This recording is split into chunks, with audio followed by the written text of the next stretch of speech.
There's something, if you think about it, that is wonderful about somebody caring about you whom you've never met.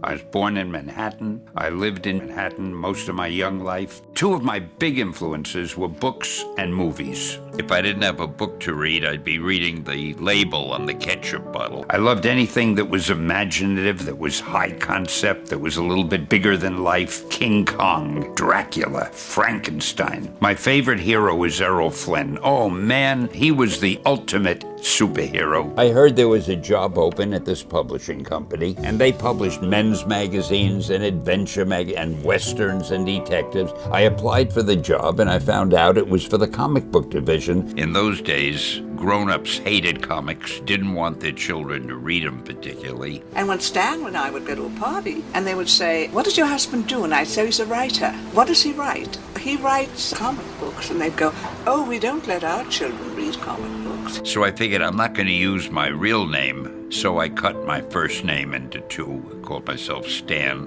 Lee. The first 20 years or so, I was just doing regular comics. And the books were doing well, and I had a steady job, but it wasn't satisfying. Coincidentally, at that time, DC Comics, they had done a book called The Justice League of America, a group of superheroes, and it was selling very well. So I figured this is my chance to do it my way.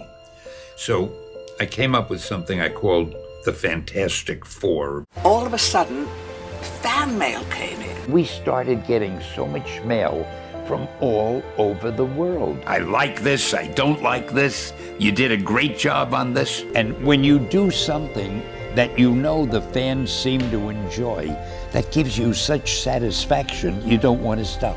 And then we were now on a roll. The Fantastic Four was a big seller, the Hulk was doing well, so Martin said, "Stan, dream up another one." So I did Spider-Man. What makes a good superhero? First of all, you have to have a character that people care about. I remember Stan as a true gentleman. Aren't you? Oh, Stanley. Hi. Stan Lee is a deep part of my DNA and genetics. He has to be written in such a way that you wish he was a friend of mine. And if he were my friend, I'd wish him the best. I've been the luckiest man in the world because I've had friends.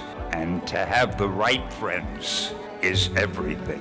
Must be someone, A, you can understand, B, you can relate to. Stan created a real bond with his audience, and he really had a personality that came across over the pages. He's a creative genius. He thought outside the box. He created a whole universe that changed the lives of many people. Excelsior!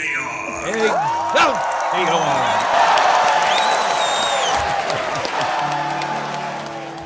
Stan, thank you very much. Stan Lee, publisher of the Marvel Comics Group. Oh, it's been a pleasure.